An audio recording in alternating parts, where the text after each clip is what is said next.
Backrooms? Alright, alright. Let's let's talk about this Backrooms movie. It was pretty interesting. However, before we talk about the Backrooms movie, we need to understand where this strange phenomenon came from. The Backrooms began in 2019 with a single image posted online. The picture showed an endless maze of yellow walls, stained carpet, and harsh fluorescent lights. Alongside it was a simple idea. If you accidentally no-clip out of reality, like a glitch in a video game, you could end up trapped in this endless labyrinth known as the Backrooms. What made the concept so effective was its simplicity. The backrooms weren't haunted houses or ancient castles. They looked ordinary, familiar, yet something about them felt deeply wrong. This feeling, often associated with liminal spaces, places that seem abandoned, frozen in time, or caught between destinations. As the idea spread across the internet, thousands of people began expanding the lore. New levels, new entities, survival guides, and theories transformed the backrooms from a single image into one of the internet's largest collaborative horror projects. It's up there with SCP. However, the backrooms reached a whole new level of popularity in 2022 when a young filmmaker known as Kane Pixels released a found footage style short film called The Backrooms. Through realistic visual effects, unsettling sound design, and a grounded approach to the concept, Ken's videos introduced millions of viewers to the backrooms and helped refine what internet horror could be. What makes the backrooms so fascinating to me is how much it accomplishes with such a simple idea. Unlike many horror concepts that rely on complex lore, monsters, or shocking imagery, the Backrooms taps into something much deeper. A fear that most people don't even realize they have. Almost everybody has been in a place that felt strangely empty or unsettling. An abandoned office, a silent school hallway, or a shopping mall with nobody around. The Backrooms takes that feeling and pushes it to its absolute limit. It's not just a haunted building or a dangerous area. It's an endless reality that feels like a broken copy of our own world. The idea that you could accidentally slip out of reality and end up trapped in a place that is familiar but fundamentally wrong is incredibly unsettling. That's why I think The Backrooms is one of the most fascinating creations to ever come out of the internet. It started as a single image and a short paragraph, yet it sparked years of creativity, theories, artwork, films, games, and discussions. Very few internet horror concepts have managed to leave that kind of impact. The success of the series was impossible to ignore. Soon, discussions began about bringing the backrooms to the big screen, with Kane Pixels attached to the project and major studios showing interest. One of the internet's most famous horror concepts was officially making the jump from online legend to Hollywood film. And that's exactly what brings us here today.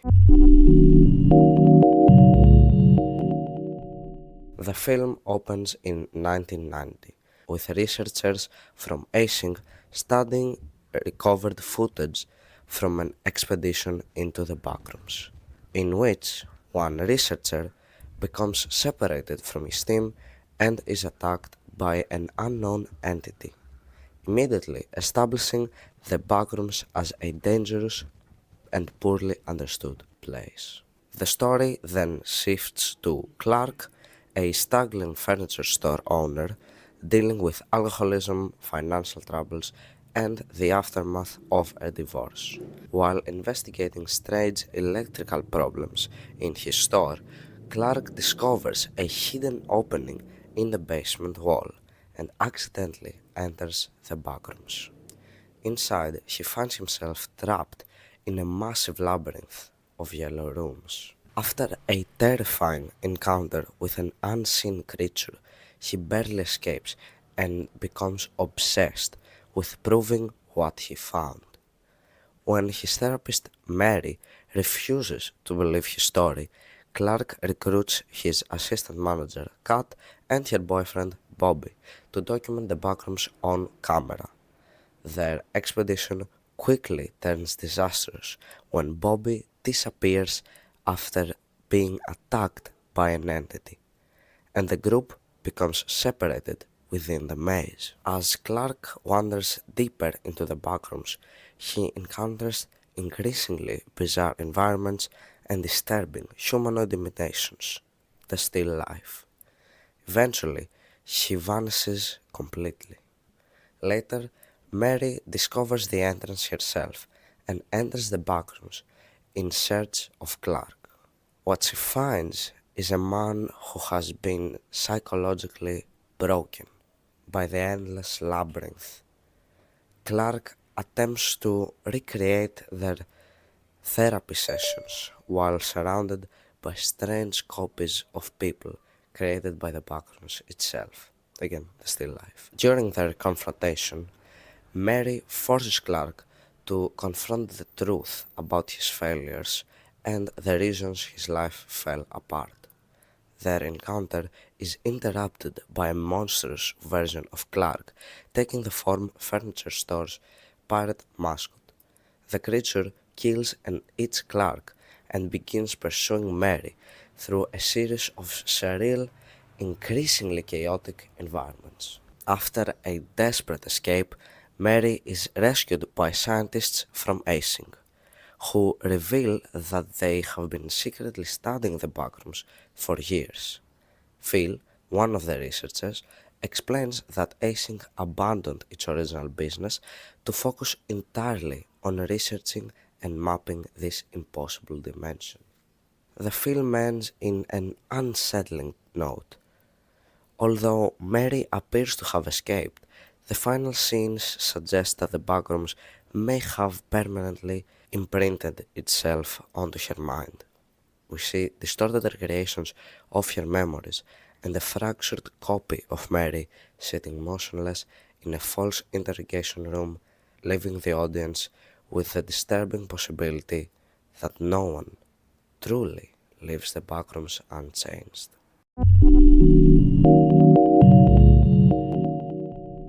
One of my favorite things about the movie is how much room it leaves for interpretation. Even after the credits roll, there are details that fans are still debating and theorizing about. One theory I really like is about the Captain Clark entity. Although we know that this entity is different from the other copies that the Backrooms makes because it's called the life form and not a still life, and is therefore a different species. But why is that? Throughout the film, most of the Backrooms copies of people seem crude, lifeless, and almost mannequin like. Captain Clark, however, appears far more complex. It seems capable of thought, emotion, and even physical injury. Some fans have suggested that this is because the Backrooms had a much stronger connection to Clark than to most people. Since the entrance to the backrooms was located inside his furniture store and Clark spent a lot of his time there, the backrooms may have had more time to study him, resulting in a copy that is far more accurate and alive than its usual creations. Whether that's true or not, I think it's a really interesting explanation. Another theory that I really like is the idea that time is not linear inside the backrooms. The movie drops several hints that something strange is happening with time in the backrooms. The dates shown on Kat's and Bobby's missing person posters don't seem to match with the events we see in the movie. And perhaps the most interesting clue is the appearance of the Captain Clark entity in the recovered footage sequence near the beginning of the film. That footage was recorded long before Clark wears the pirate mascot costume. If that's intentional, it could suggest that the Backrooms doesn't experience time in a normal chronological order. Past, present, and future may all overlap within the dimension, allowing things that haven't happened yet to appear long before they actually occur. It's never directly explained, but theories like these are part of what makes the movie so much fun to think about long after it's over.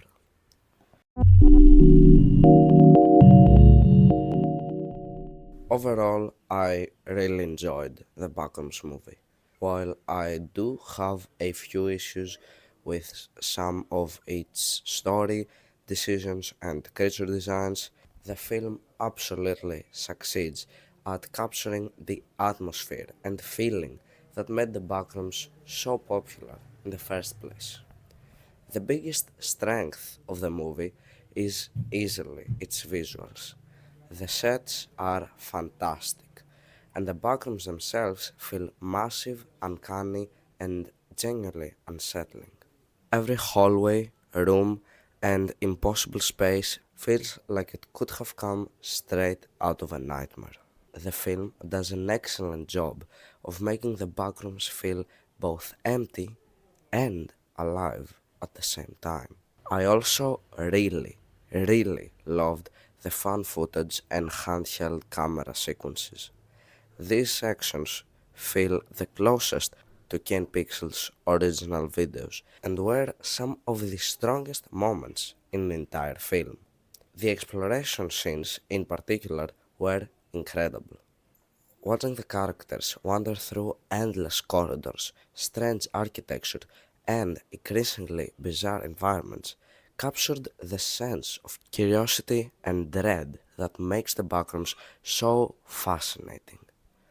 I would also like to point out that during the segment of the movie where Clark is running away from presumably the entity after Bobby and Kat get taken away, you can see the recreations of two iconic images from the original collection that started the Backrooms.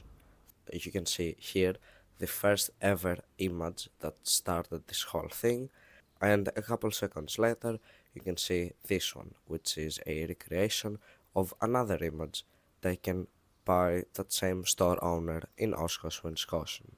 For me, the first two-thirds of the movie were easily the strongest part. That said, I do have some criticisms. My biggest issue with the story is Clark's character arc.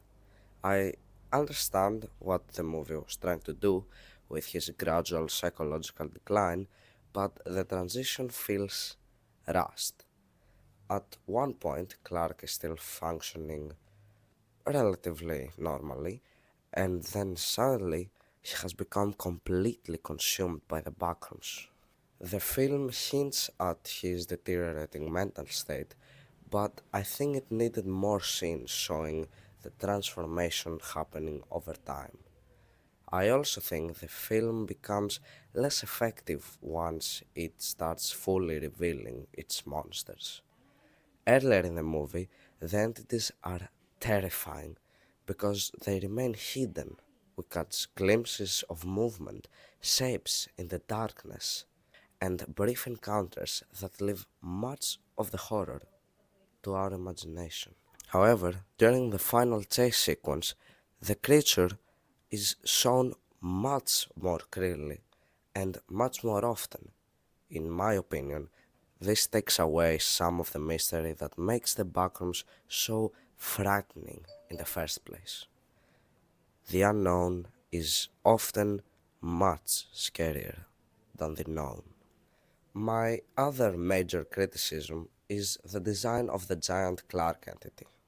While I understand the idea behind turning the store mascot into a distorted version of Clark, the execution didn't really work for me. The oversized eyes and exaggerated head made the creature feel somewhat cartoonish rather than intimidating. Instead of feeling genuinely disturbing, it occasionally looked out of place compared to the more grounded horror established earlier in the film. Here, I would like to say that this only applies to some scenes in the film, and most of the time, the entity does genuinely feel scary and intimidating, and I feel that overall it was really well done. Even with those issues, I still think the movie succeeds where it matters most. It captures the strange atmosphere, isolation, and dreamlike horror that define the backrooms. The exploration scenes alone are worth watching, and the visual presentation consistently impresses from beginning to end.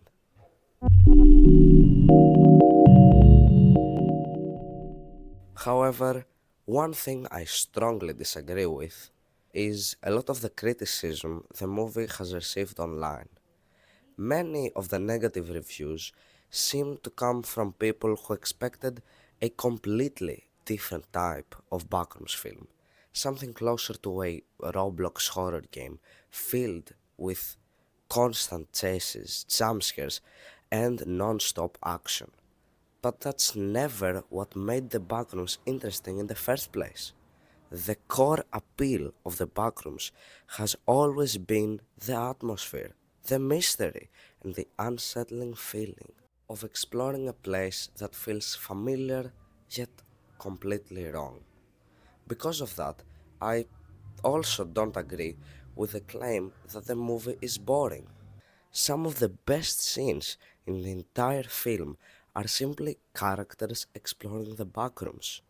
These sequences are slow paced, but they're never uninteresting.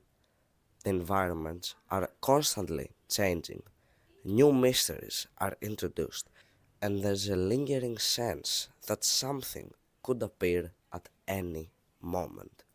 Rather than relying on cheap scares, the movie builds tension through anticipation and uncertainty, which is exactly what I personally wanted from a Backrooms adaptation.